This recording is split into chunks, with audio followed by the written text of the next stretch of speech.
سید گھیرے شاہ رحمۃ اللہ تعالیٰ علیہ کے نام نامی سے منسوب ہے، اور آپ ہی کے عرس مبارک کے موقع پر یہ سالانہ اجلاس بڑے ہی انتظام کے ساتھ، اہتمام کے ساتھ سال ہر سال سے منایا جا رہا ہے۔ آپ اور ہم خوش نصیب ہیں کہ ہمیں اور آپ کو اولیاء کاملین کے دامن کرم میں کچھ دیر بیٹھ کر کچھ کہنے اور سننے کا موقع میسر آیا۔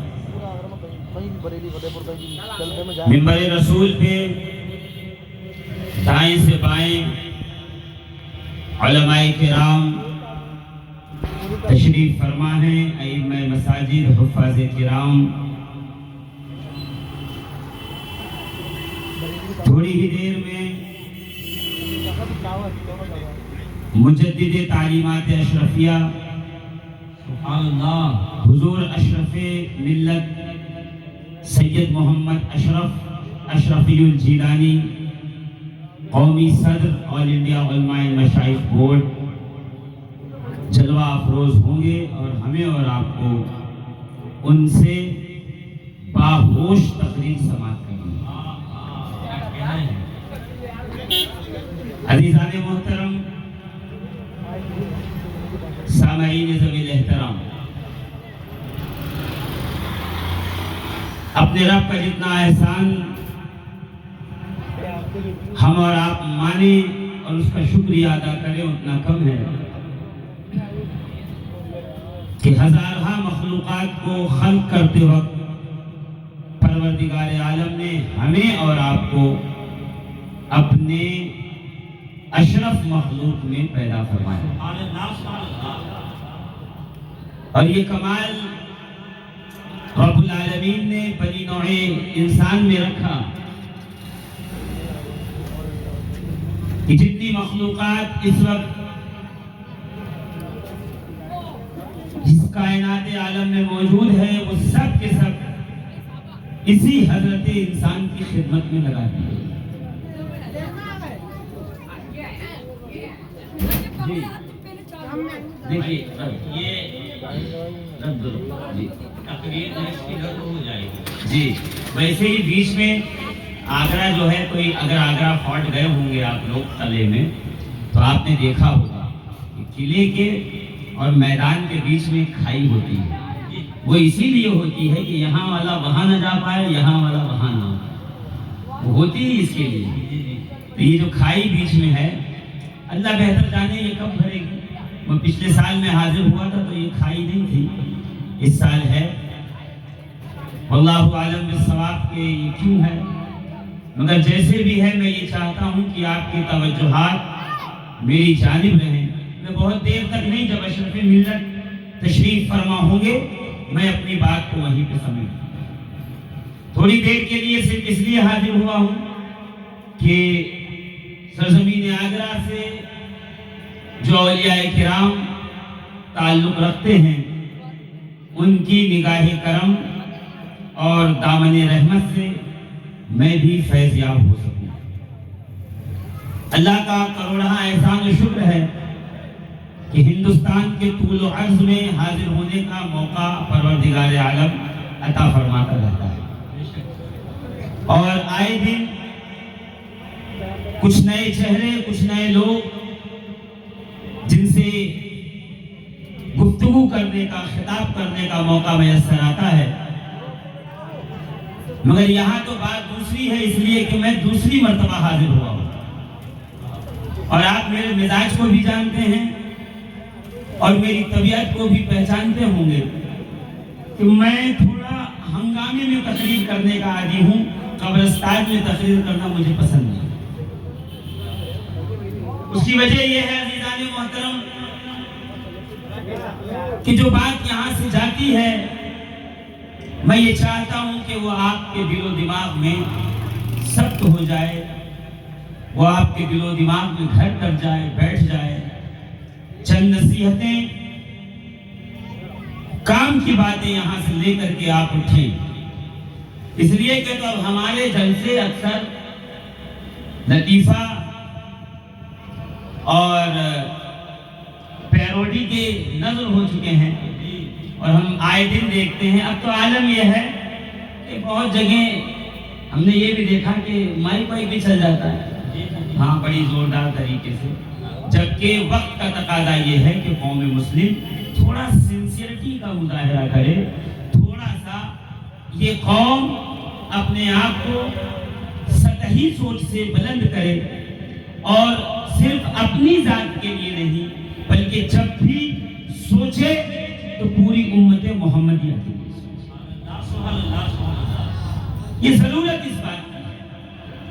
اور مومن وہ ہے جو حکمت سے پر ہے. مومن وہ نہیں ہے کہ جو 24 گھنٹے جوش میں ایک دم بھرا ہوا ہے، بس اسی سوچ میں اور چکر میں پڑا ہوا کہ کب کوئی نعرہ لگا دے اور میں کلیجے کی طاقت سے جواب دے دوں اور بات ختم ہو جائے. نہیں، مسلمان ایک ہوش مند قوم ہے، ایک باشعور قوم ہے، صاحب عقل قوم ہے. اور جب بھی ہم نے سوچا ہے، ہمارے اکابر، ہمارے اسلاف اور بڑوں نے تو اپنی ذات کے لیے نہیں سوچا ہے، جب بھی سوچا ہے تو امت کے مفاد میں سوچا ہے. ابھی ہم کمرے میں بیٹھے ہوئے تھے، بہت ساری باتیں آپ کے خطیب و امام حضرت علامہ مولانا جابر حسین صاحب وہ بھی تشریف فرماتے، ان کے سامنے بھی اشرف ملت سے بھی ہوتی رہی، جس میں ایک ہی بات نکل کے آئی کہ ضرورت یہ ہے کہ امت اس وقت اپنے آپ کا جو شیرازہ بکھرا ہوا ہے اس سے نکل کر ایک جسم اور ایک جان ہو جائے، ایک دوسرے کے معاملات کو سمجھے، اعتدال سے کام لے اور پیغام محبت کو عام کرے. ہم جانتے ہیں، ہمیں اچھی طریقے سے معلوم ہے، لکم دینکم ولی دین، تمہارے لیے تمہارا دین ہے، ہمارے لیے ہمارا دین ہے. ہمارا عقیدہ الگ، ہماری پہچان الگ، ہمارا تشخص الگ، ہمارا نشان الگ، ہمارا عقیدہ الگ، ہماری عقیدتوں کے مراکز الگ، یہ سب ہمیں معلوم ہے. مگر کبھی کبھی وقت کا یہ تقاضا ہوتا ہے کہ ہمیں اور آپ کو ایک جگہ پہ بیٹھ کر سمجھنا پڑے گا، سوچنا پڑے گا. بطور قوم مسلم اس وقت امت رسول کو کس شے کی ضرورت ہے، اس وقت امت کو کس بات کی ضرورت ہے، اس وقت امت کا یہ حالات کیا تقاضا کر رہے ہیں، ہمیں اور آپ کو اس پر ایک بار بیٹھ کر سر جوڑ کر سوچنا چاہیے، سمجھنا چاہیے، ایک دوسرے کو ساتھ مل کر کے اس پر غور و خوض کرنا چاہیے. میں چونکہ تھوڑی دیر کے لیے حاضر ہوں اور میں صرف اس لیے گفتگو کر رہا ہوں کہ میرے بعد ایک ایسی شخصیت آنے والی ہے جس کی فکر میں ہندوستان نے ایک انقلاب برپا کیا ہے اور ایک نئی سوچ بھی ہے کہ صوفیاء کرام بالخصوص خانقاہوں سے، اولیاء اللہ سے، سلاسل سے جڑے ہوئے لوگ اگر چاہیں تو انشاءاللہ العزیز قوم کی قسمت بدل سکتی ہے، قوم کا مستقبل سنہرا ہو سکتا ہے، اور آنے والی نسلیں انشاءاللہ العزیز عروج پہ، ترقی پہ، بلندیوں پہ روز بروز فائز ہوتی چلی جائیں گی. میں بھی اسی سوچ میں ہوں کہ بات کو کہاں سے شروع کروں. ایک تو اس کی نسبت، پھر وقت کا تقاضا یہ، پھر ہم اور آپ عاشقان رسول، محبت رسول کا تقاضا یہ ہے، اور ایک عاشق کے عشق کا تقاضا یہ ہے کہ جب بھی بات ہو تو اس کے محبوب کی بات ضرور ہے. اور ہماری اور آپ کی عقیدتوں کا مرکز مدینہ المنورہ، گنبد خضرا، سنہری جالیاں، زور سے کہیے نا، اور زور سے. لیکن بیچ میں سے یہ سب چلتا رہے گا، آپ کی توجہ کان میری طرف رہے. جب نہ دکھائی دے تو سمجھ لیجئے کہ آڈیو کا دور ہے، اور دکھائی دے تو سمجھ لیجئے ٹھیک ہے ویڈیو کا بھی دور چل رہا ہے.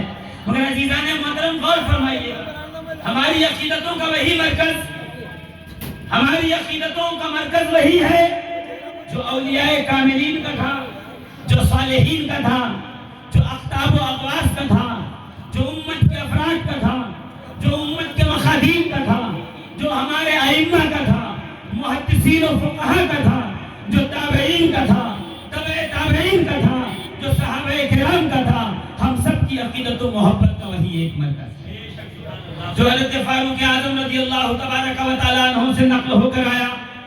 مشکات المصابیح کے اندر یہ روایت بڑی شرح کے ساتھ لکھی ہے، میں صرف اس کے متن پر اکتفا کرتا ہوں کہ کیا میرے آقا علیہ الصلوۃ والتسلیم نے ارشاد فرمایا لا یؤمن احدکم حتی اکون احب الیہ من والدہ وولدہ والناس اجمعین، کہ تم میں سے کوئی بھی اس وقت تک مومن کامل نہیں ہو سکتا جب تک کہ وہ جان کائنات نبی کریم محمد عربی صلی اللہ تعالی علیہ وسلم سے اپنی جان، اپنی مال، اپنے اولاد، اپنے والدین، یہاں تک کہ کائنات عالم کی ہر شے سے بڑھ کر محبت نہ کرنا۔ یعنی محبت جی محبت جو ہے وہ ہماری مصطفیٰ کریم علیہ الصلوۃ والتسلیم سے محبت، اور صرف نبی سے محبت نہیں، نبی کریم کے آثار سے محبت، نبی کریم کی منصوبات سے محبت، نبی کریم کے تبرکات سے محبت، نبی کی نالین ہے تو اس سے محبت، نبی کے حسنین ہے تو ان سے محبت، نبی کی دستار ہے تو ان سے محبت، اور نبی کے اصحاب ہیں تو ان سے محبت۔ جو چھ نبی کریم علیہ الصلوۃ والتسلیم سے نسبت پاتی جائے گی، ہم اور آپ اس کا احترام کرتے جائیں۔ علامہ مومن شبلنجی نور الابصار میں فرماتے ہیں کہ بلخ میں ایک تاجر تھا، اس کے 3 بیٹے تھے۔ جب اس کا انتقال ہوا تو 2 جو بڑے بھائی تھے انہوں نے مال و دولت، کوٹھی و زمین و جائیداد بانٹ لی۔ جو چھوٹا والا تھا اس کو کہا دیکھ ہمارے والد کو، ہمارے باپ کو یہ تبرک جو نبی کریم علیہ الصلوۃ والتسلیم سے منسوب جو مبارک بال ہے، جو منہ مبارک ہے، اس سے بڑی محبت و الفت تھی، یہ ہم تیرے حوالے کرتے ہیں، تو نیک بھی ہے، مسجد میں آتا جاتا بھی ہے، متقی پرہیزگار بھی ہے، یہ تیرے حصے میں آیا، جو کچھ باپ نے وراثت چھوڑی تھی باقی سب ہمارے حصے۔ کہتے ہیں کہ اس نے بڑی غربت میں زندگی گزاری، مگر نبی کے منہ مبارک کا احترام اس نے اپنے لیے لازم کر دیا۔ ادب، غسل دینا، لوگوں کو زیارت کروانا، اس مبارک بال کی لوگوں کو اہمیت بتانا، اور جب کوئی بیمار ہو تو نبی کے اس بال کو پانی میں گھما کر اس بیمار کو پلا دینا تاکہ اسے شفا مل جائے۔ کہ زندگی بھر کا یہی کام رہا، یہاں تک کہ بڑھاپے نے اس کو آن لیا، اور جب موت آئی وہ انتقال کر گیا، اپنی قبر میں گیا۔ عزیزان محترم، اس دور کے بزرگ کو، اس دور کے ولی کامل کو خود نبی کریم علیہ الصلوۃ والتسلیم نے آ کر کے خواب میں زیارت دی اور بتایا، اور یہ کہا کہ سنو، جو کوئی تم میں سے یہ چاہتا ہے کہ اس کی التجائیں، اس کی دعائیں، اس کی درخواست رب کی بارگاہ میں جو وہ مناجات کرتا ہے اگر وہ قبول ہو تو اسے چاہیے فلاں تاجر کے اس بیٹے کے پاس جائے، اس کی قبر کے پاس کھڑے ہو کر اس کے وسیلے سے دعا کرے، رب العالمین اس کی دعا کو قبول فرمائے۔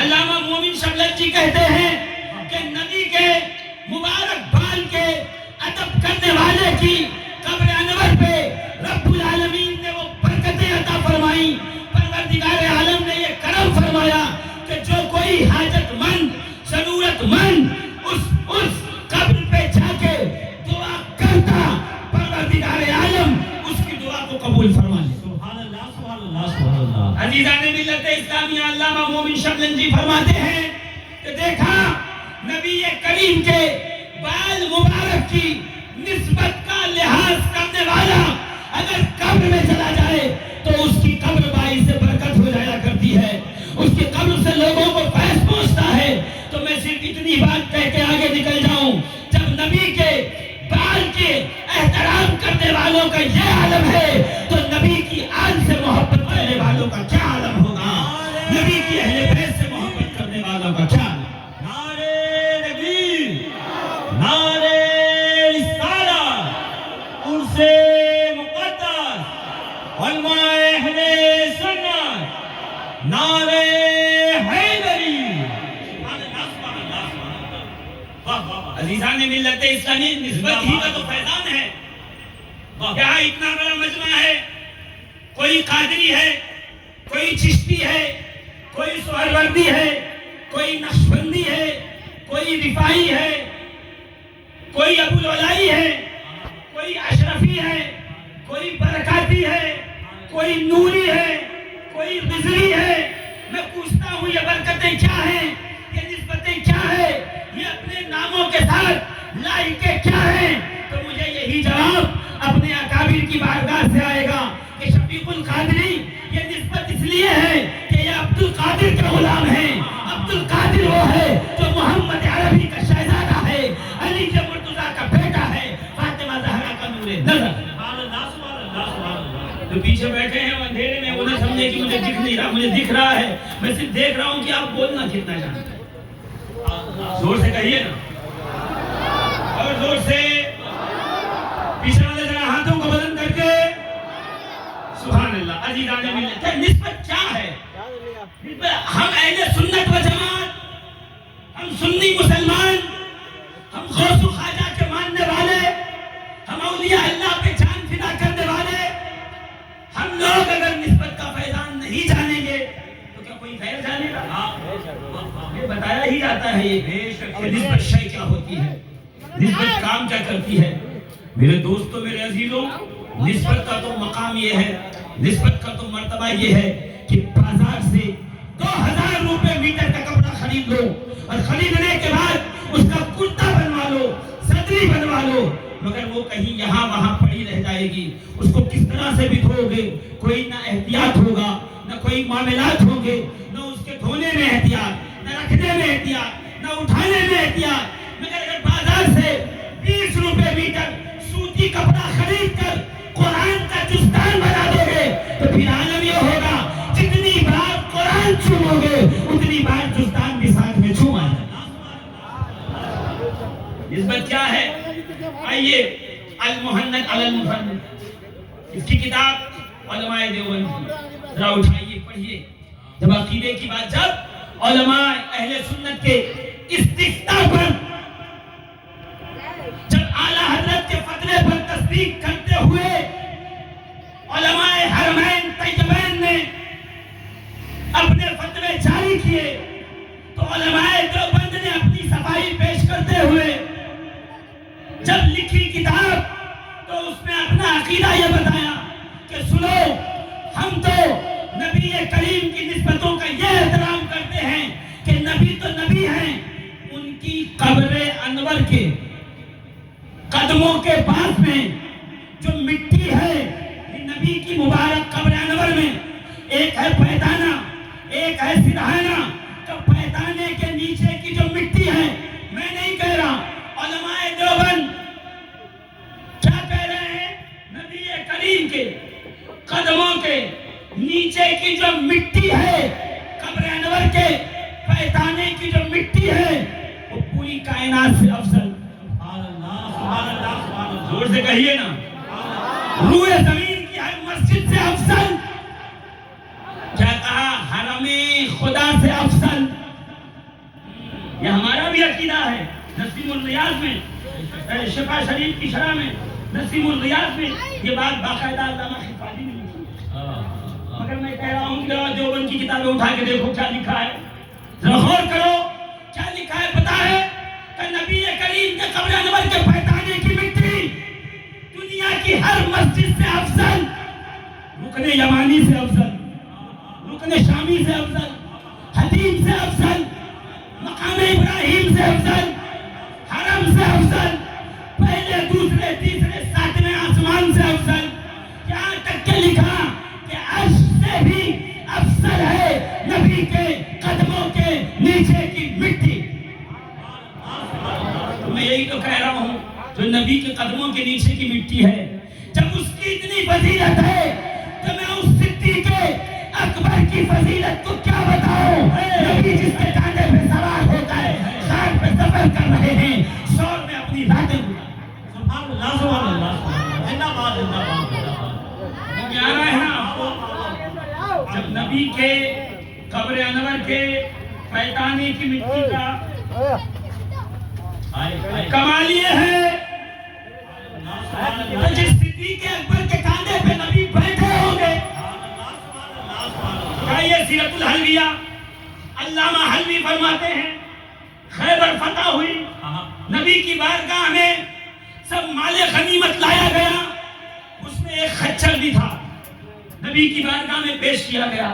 جیسے سرکار پہ نظر پڑی، خچر مچلنے لگا، نبی کریم نے اس کو قریب بلایا، اس خچر نے نبی کریم سے سلام کیا۔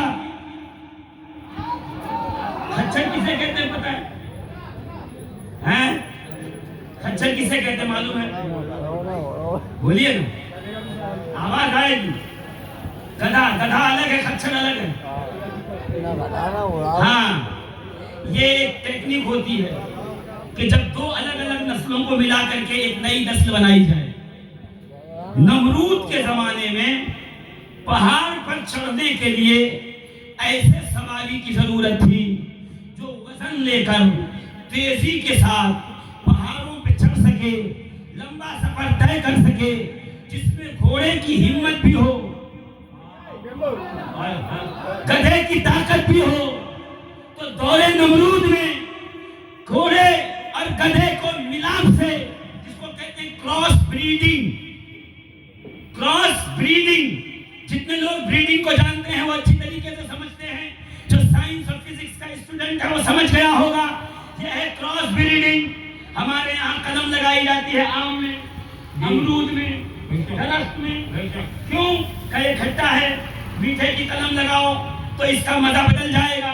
پتا چلا قلم لگانے سے، بریڈ کراس کرنے سے خصوصیت آتی ہیں، خصوصیت بڑھتی ہیں، امتیازات بلند ہوتے ہیں۔ کہ اس طرح سے گھوڑے اور گدھے کو ملا کے نمرود نے اپنے دور حکومت میں ضرورت کے تحت ایک نئی مخلوق کا انوینٹ کیا۔ اب جو یہ پیدا ہوا تو عالم یہ ہے کہ اس کا قد گدھے کی طرح ہے، اس کی گردن گھوڑے کی طرح ہے، اسے کہتے ہیں خچر، جسے اردو زبان میں کہتے ہیں ٹٹو۔ خچر تھا خچر۔ اور سن لیجئے، وہ جو نمرود نے خچر پیدا کیا، جو بنایا، جو کراس بریڈ کیا، نئی نسل کو افزا کی، کہتے ہیں اور علماء نے لکھا ہے، تفسیر زاہدی میں بھی ہے کہ اس کی نسل چلتے چلتے جب حبشہ کے بادشاہ کے پاس ایک خچر اس میں سے موجود تھا جو پورا سفید رنگ کا تھا، کالے کالے کھر تھے، ماتھے پہ کالا نشان تھا، پورا جسم سفید تھا، کہ جنگ خیبر کے بعد نبی کریم کی بارگاہ میں بطور تحفہ بھیجا گیا۔ اور ایک روایت میں نہیں، جب جعفر طیار حبشہ گئے تھے تو حبشہ میں جعفر طیار کو حبشہ کے بادشاہ نے دے کے کہا کہ لو اپنے نبی کی بارگاہ میں پیش کرنا، میں کلمہ پڑھتا ہوں، میں ایمان کے قلعے میں داخل ہوتا ہوں۔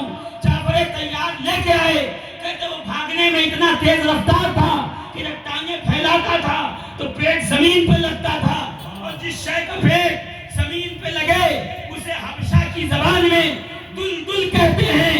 اس لیے میرے نبی کا ایک لقب ہے صاحب دل سوار۔ شیخ عبدالحق محدث دہلوی نے نبی کریم کے خچروں کا، نبی کریم کے اونٹوں کا، نبی کریم کے گھوڑوں کا، نبی کریم کے گدھوں کا شریف، سب پہ شریف لگا، آپ کے نیزوں کا، آپ کی تلواروں کا، آپ کی کمانوں کا، سب کا شجرہ لکھا ہے۔ اور نبی نے اپنے کس برتن کا کیا نام رکھا تھا یہ بھی لکھ کر کے بتایا ہے کہ نبی کی ایک ایک نسبت کو جو سینے سے لگا لے وہی سچا مسلمان ہوتا ہے، وہی صاحب ایمان۔ اور جب نسبت کی بات ہو گئی، تم کہو گے، آپ کہو گے مولانا شیخ عبدالحق محدث دہلوی نے خیال رکھا، فلاں عالم نے خیال رکھا، فلاں مولوی نے خیال رکھا، فلاں محدث نے بتایا، فلاں مجتہد نے بتایا، فلاں مجدد نے بتایا، ہمیں تو اللہ رسول کی بتاؤ۔ میں کہوں ادھر بایقی شریف